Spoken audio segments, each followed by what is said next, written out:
Bonjour, c'est Aurélie Pat, illustratrice et créatrice de bijoux belges. Bienvenue sur ma petite chaîne YouTube où on parle illustration et art en général. Alors nous voici dans la deuxième partie de la correction de cette illustration. Si vous n'avez pas vu la première partie, je vous invite à aller la voir. La première partie concerne surtout la correction de la composition et de l'anatomie et de la tenue en général du personnage. Ici, on va surtout parler de la mise en couleur et un peu plus des erreurs de colorisation en général. Si vous avez envie de m'envoyer une illustration à corriger, que ce soit un sketch ou une illustration finie, vous pouvez cliquer sur le lien en description sur YouTube ou directement me contacter via mon Tipeee pour que je puisse faire une vidéo où je corrige votre dessin en direct.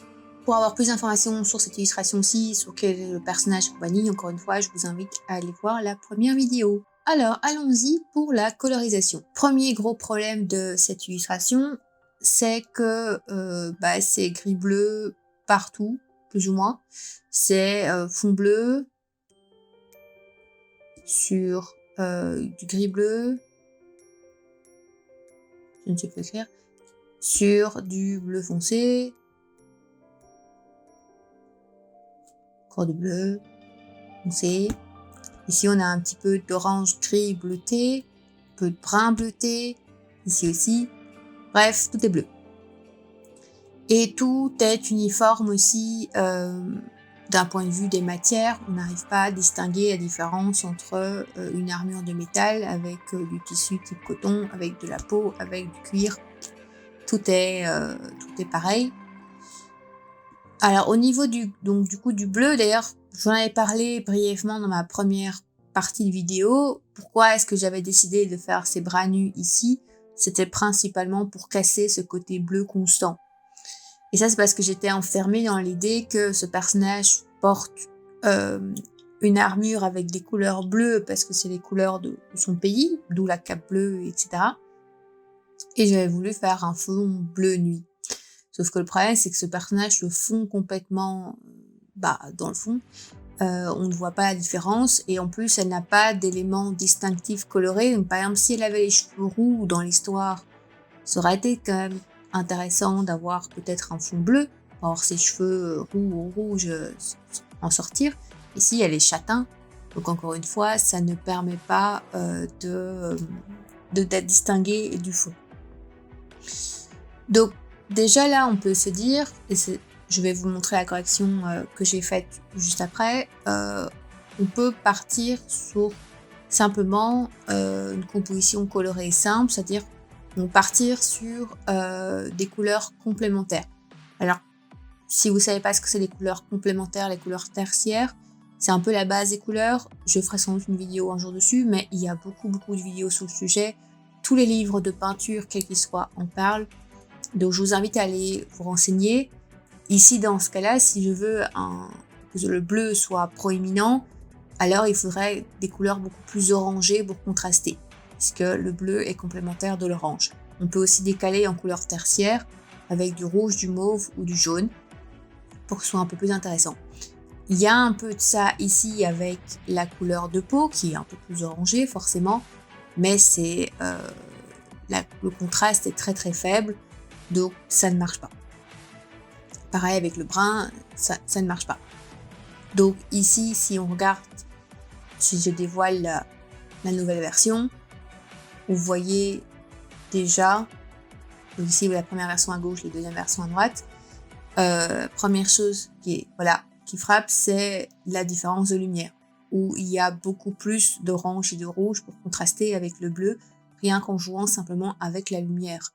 Parce que là, dans la première version, la lumière est blanche, tout est blanc, tout est gris, alors qu'ici la lumière est jaune, voire rouge, et donne des couleurs beaucoup plus intéressantes et un contraste beaucoup plus intéressant. Si je reviens sur la première image ici, comme je disais, le problème c'est que au niveau des matériaux, on ne distingue absolument pas les différences. Que là c'est du métal, que là ça c'est du métal, ça c'est du tissu, ça c'est de la peau, ça c'est du cuir. On voit pas la différence. Comment est-ce qu'on fait la différence entre ces quatre matériaux différents?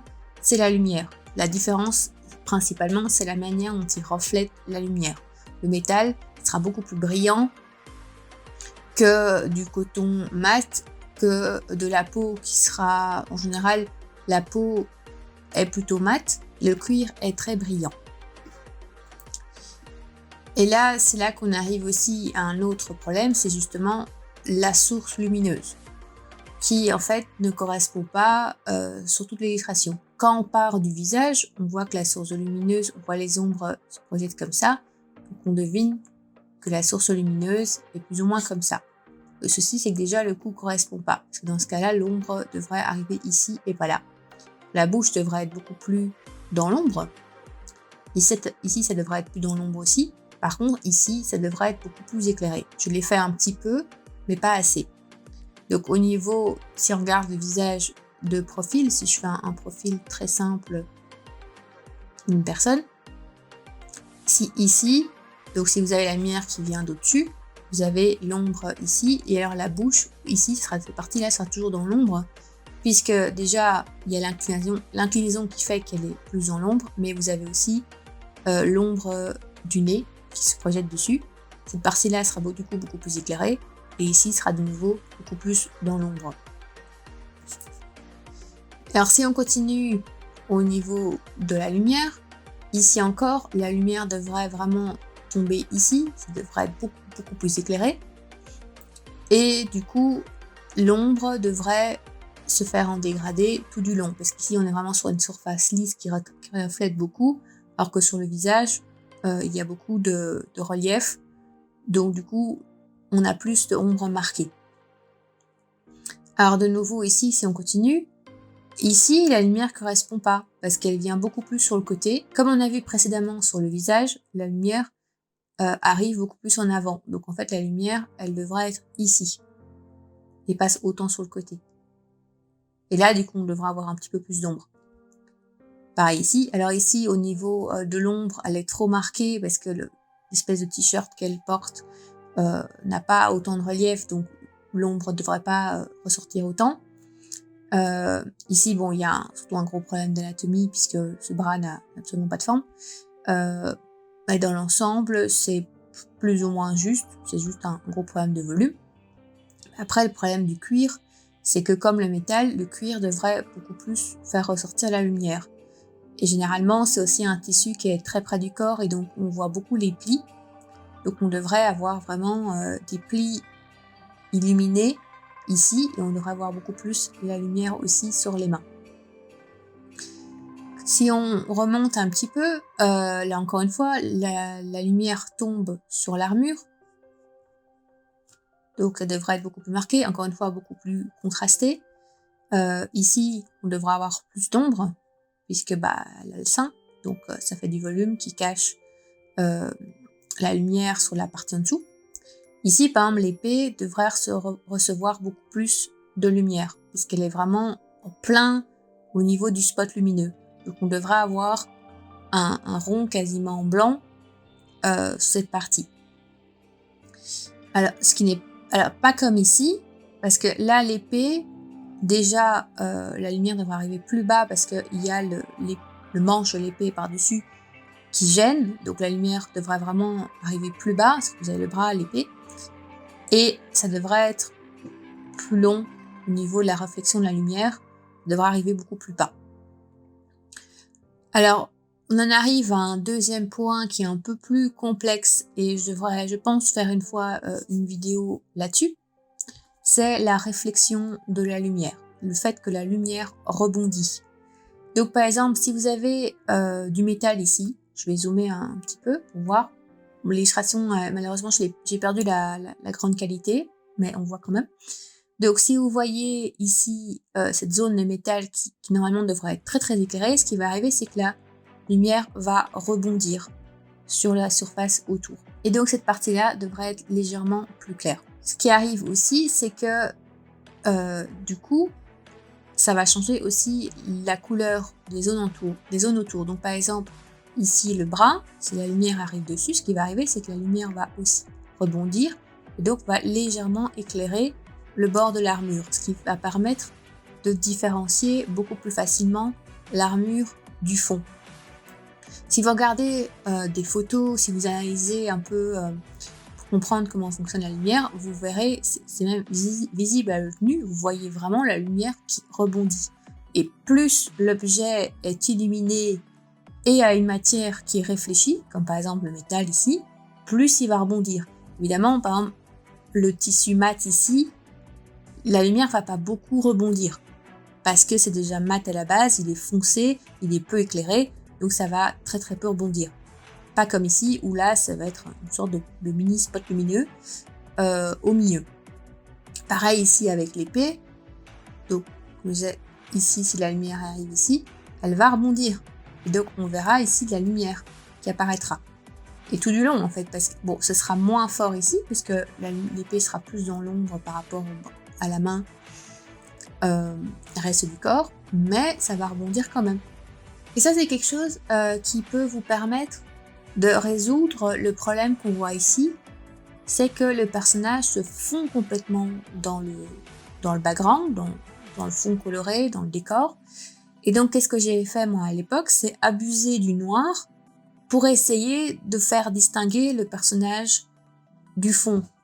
Mais dans les faits, ce qu'il faudrait faire, c'est en fait jouer sur le décor pour faire rebondir de la lumière tout autour du personnage. Donc que votre personnage soit dans un décor type une maison ou dans un paysage ou peu importe, la lumière va rebondir dessus parce qu'elle est partout la lumière. Donc vous allez avoir une distinction plus claire ici et pas une espèce d'amas noir comme j'avais fait précédemment.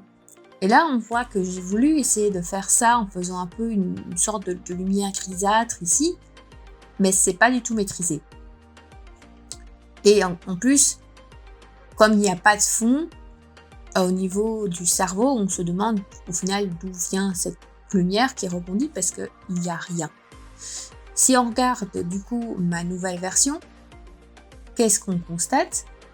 C'est que déjà j'ai donné du contexte à l'illustration, il y a un fond, donc même s'il y a une partie très foncée ici avec les arbres, le personnage se détache ici grâce à la lumière qui rebondit, et on peut très bien imaginer qu'il y a quelque chose autour d'elle qui fait que la lumière rebondit dans tous les sens. Et là aussi, on voit que la lumière est présente tout du long et permet de détacher le personnage. Et là, on a la lumière qui est plus bleue, là, on a la lumière qui est plus orangée, parce que justement, en bas, on a une lumière plus orangée qui rebondit. Donc ici, c'est plus orangé également. Et on regarde ici, donc le métal qui reflète vraiment la lumière, on a vraiment cette aura lumineuse ici, ici, ici, qui rebondit. Même aussi au niveau de l'épée. Alors, je ne sais pas si vous voyez ici à l'œil nu, donc vous avez ici le contour, il n'est pas tout à fait net parce que justement la lumière crée une sorte de dégradé qui permet qui montre que l'épée est illuminée et reflète la lumière de façon très efficace parce que c'est du métal. Donc ici vous avez ici plus de lumière parce que le sol rebondit, le sol qui est orangé, donc la lumière est plus orangée. Voilà, la théorie sur en pratique, la lumière qui rebondit, c'est quelque chose qui généralement s'apprend un peu par l'expérience. Je pense faire un jour une vidéo dessus. Ce qu'il faut vous dire, c'est que c'est souvent la solution pour vous permettre de faire ressortir le personnage d'un fond et pas d'abuser d'une forme noire comme ça. Ça, c'est un peu, pour être franche envers moi-même, puisque c'est moi qui l'ai dessiné, c'est un peu une façon de faire des débutants. Alors au niveau de des couleurs et la lumière qui rebondit, comme je disais, la lumière se reflète, donc ça veut dire que ici, par exemple, les ombres vont être plus bleutées parce que vous allez avoir tous les objets autour qui vont refléter aussi la lumière bleue. Et là, vous allez avoir une lumière plus orangée, mais vous allez avoir aussi l'armure, le tissu bleu en dessous qui vont renvoyer des reflets bleus, donc créer des ombres plus bleutées. Si on regarde un peu, alors par exemple ici au niveau, par exemple, du bijou dans les cheveux, il est en pleine lumière, c'est du métal, donc il est très très éclairé, il ressort très fort sur la chevelure, contrairement à celui-ci, qui finalement est assez écrasé, ne ressort pas beaucoup, son volume est très plat, on ne distingue pas bien ce que c'est. Autre chose qu'on peut parler aussi au niveau plutôt du rendu de matière, c'est au niveau de l'armure. Ici, j'avais vraiment forcé la main sur les gravures de l'armure en utilisant du noir très prononcé pour chaque rainure, ce qui fait que cette armure, oui, on distingue bien ses dessins, mais ça paraît très grossier. Alors que là, je suis partie sur une gravure beaucoup plus en finesse, du coup moins visible, moins lisible aussi, mais plus réaliste, et donne une sensation d'un travail qui est plus fin, plus raffiné.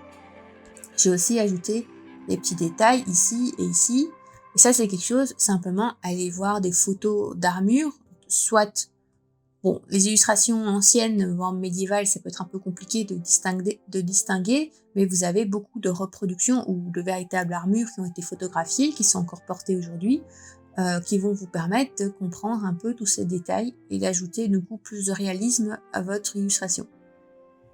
Si vous regardez aussi au niveau de l'ambiance colorée, le fait de... Bon, ici, c'est un peu un choix personnel, d'avoir voulu faire une lumière aussi prononcée sur le visage. Il y avait moyen de rendre cette illustration tout aussi bien en utilisant une lumière moins prononcée, plus diffuse, ça c'est un choix personnel. Mais ce qui est frappant, c'est que par exemple ici l'épée, même si elle est beaucoup plus dans l'ombre que l'épée de la première version, elle est beaucoup plus détaillée, elle est plus fine et au final elle se lit mieux que cette épée-là qui est un peu bancale, qui est pas droite et qui paraît ressortir un peu bizarrement sur un fond foncé. Quand vous voyez aussi au niveau du rendu du tissu, même si on part sur un tissu qui est mat, qui est épais, qui est foncé, ici il a zéro volume, il n'y a rien, c'est plat, tandis qu'ici on voit bien les volumes des plis qui sont illuminés de façon un peu plus orangée, parce qu'encore une fois, en fait c'est une lumière de soleil levant, donc forcément il y a vraiment un dégradé avec une lumière qui est très jaune-rouge. J'avais voulu qu'il y ait vraiment une ambiance orangée qui se dégage d'en bas et un peu plus jaune d'en haut. Donc ça permet de faire ressortir vraiment le personnage. Et encore une fois, ici, bon, il n'y a pas besoin de faire un fond extrêmement compliqué. En fait, ce fond-là, de façon pratique, il est très très simple. Déjà, la première chose, c'est que je me suis basée sur des photos au niveau du ciel, au niveau des montagnes. J'ai utilisé plusieurs photos et j'ai repeint par-dessus. Ça permet de faire un fond rapidement, qui fonctionne bien, qui rajoute à la composition parce que vous avez les nuages et les montagnes qui pointent vers le visage du personnage, qui indiquent bien que c'est le personnage qui est important, qu'il faut regarder principalement son visage.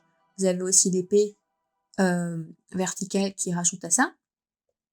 Et ça, c'est quelque chose qui est important à comprendre, c'est que même avec un décor très très basique, c'est juste un peu des montagnes en silhouette avec un dégradé et des nuages et des silhouettes d'arbres, donc c'est très très simple. Ça permet de vraiment compléter votre illustration qu'un simple fond coloré où il n'y a rien et qui en plus écrase complètement le personnage puisque toutes les couleurs sont uniformisées. Donc voilà, on en arrive à la fin de ma correction d'illustration. Encore une fois, n'hésitez pas à m'envoyer vos propres illustrations, qu'elles soient finies ou non, dans les liens ci-dessous sur YouTube ou sur mon Tipeee. Je ne ferai pas, je vais pas refaire votre illustration comme ici j'ai fait pour les miennes, parce que pour être honnête, je n'aurai pas le temps. Mais je ferai un paint over, donc je repeindrai directement dessus et je vous donnerai la version avec les calques et en grand format pour que vous puissiez retravailler par-dessus, la réutiliser comme vous voulez. Je travaille via Club Studio Paint, comme vous pouvez voir ici, mais si je fais un fichier calque, il peut aussi être lu par exemple sur Photoshop et d'autres programmes, donc ça, c'est pas un souci. Si vous avez des questions, n'hésitez pas à me poser ça sur mon Tipeee ou en commentaire. Si vous avez envie d'avoir plus de détails sur certaines théories de couleurs ou de composition, n'hésitez pas à le demander. Je ferai alors des vidéos adaptées spécialement sur le sujet. Voilà, bye bye!